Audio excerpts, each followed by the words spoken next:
Together, all of us, we are announcing that due to the recent and rampant spread of the Delta variant, the fact that no child under the age of 12 is yet eligible to be vaccinated, and the reality that too many older students and their parents remain unvaccinated, that all students, educators, staff, and visitors will be required to wear masks inside of school buildings, regardless of vaccination status, for the start of the 2021-2022 academic year.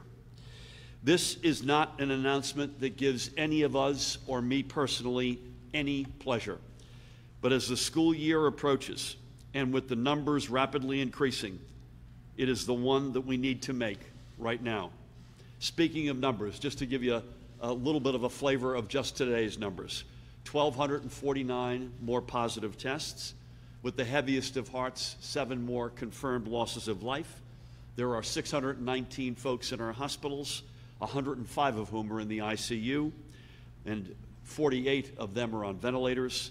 76 persons went into our hospitals yesterday with COVID. The good news is 78 live patients left. The positivity rate is still too high. It's a little bit better, but it's 4.32%. And the rate of transmission, Judy, last I saw was 1.37, which has come down a little bit, and that's good news, but it's still higher than we need it to be. So I want to be also clear that our schools will open for full-time, in-person instruction, as previously announced. We remain steadfast in the recognition that our children learn better in a classroom setting tailored for their educations. Allow me, if I may, to step back just for a minute. The health and safety of our kids is among, if not my most sacred responsibility, as it is, by the way, for any governor. There are issues that are and must always remain above politics, and this is one of them. Anyone telling you that we can safely reopen our schools without requiring everyone inside to wear a mask is quite simply lying to you, because we can't. I want as much, believe me, as much as anybody else in our state to see our kids' smiles as they start their school years. But I do not want to see at the same time any of them getting sick needlessly, or schools have to shut down again and go remote because of an outbreak, and especially of a dangerous variant that is putting kids in its crosshairs. Absent this requirement, that's exactly where we'll end up. And that's not speculation. If you look to what's already happening elsewhere across the country in schools that have already opened, and they're mostly in the southern part of the country, without a mask requirement, it's not a matter of if we would have a school closing outbreak, but when. For this moment, getting our kids safely back in the classroom requires them and their educators and staff to begin the upcoming school year wearing their masks. Our educational communities lost a lot over the past school year.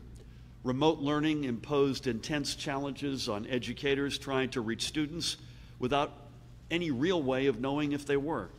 It prevented countless students from having the direct connection with their educators that leads to greater success. It placed an undue burden on countless working parents. Remote learning is no replacement for the bond between educator and student, or for the support and socialization that our children receive from being among their peers. We are committed to rebuilding these bonds in the safest way we can. Today, that means following the guidance of the CDC and recommendations from the American Academy of Pediatrics. It means taking to heart the many conversations we've had with medical experts here at home, with school district leaders, with educators, and with key stakeholders, including parents. It means ensuring a layered approach to safety that brings together a host of strategies, including masking, to keep schools safe. And I want to make it clear that as soon as conditions allow, please God, sooner than later, we will lift this requirement again. This is not permanent. And our requirement will have the same common sense carve-outs that were in place for the last school year, including for students with documented medical conditions or disabilities which make wearing a mask either difficult or dangerous, rigorous activities in gym classes, excessive heat, playing a musical instrument, or eating in a classroom or cafeteria. Judy would want me to remind us that we know firsthand how impactful masks are in slowing the spread of this virus and in protecting individuals and in crushing the curves. We are educated by last school year, when the total number of positive cases linked to in-school building activity was 1,263 out of the more than 1 million students and educators and staff who over the course of the year re-entered their schools and classrooms with a requirement to wear a mask. And to help us keep our schools safe, we have nearly $270 million in federal funds set aside for testing that we are ready to work with districts to deploy.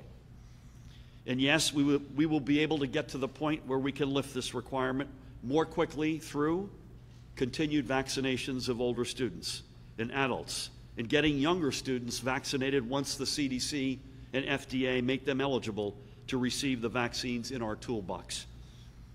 Here's what the most recent weekly data told us. More than 80% of the people who contracted this virus were unvaccinated. More than 95% of the people who entered our hospitals were unvaccinated. And 100% of the people who lost their lives were unvaccinated. These are the facts, and anyone willfully ignoring them is putting not just their life in danger, but the lives of their loved ones and indeed of many others in their community. We've proven, and Judy's been at the forefront of this every step of the way, that we can mobilize to vaccinate. We did it with our long-term care facilities. We did it with our mega sites. We did it working directly with communities, within communities, and with doctors and pharmacists. That's how we became one of the nation's top states in terms of vaccination and the #1 big state in America in terms of vaccinations. So once the approval of these vaccinations for all school-age children come, we are ready, and Judy, I would add to that, if the decision is made at the federal level that we all need boosters, we're ready for that as well. But again, for the moment, this is where the virus demands us to be.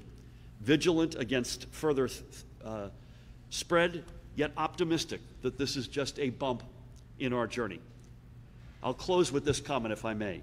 Our kids are strong, they are smart, and they are resilient. They've proven that time and time again.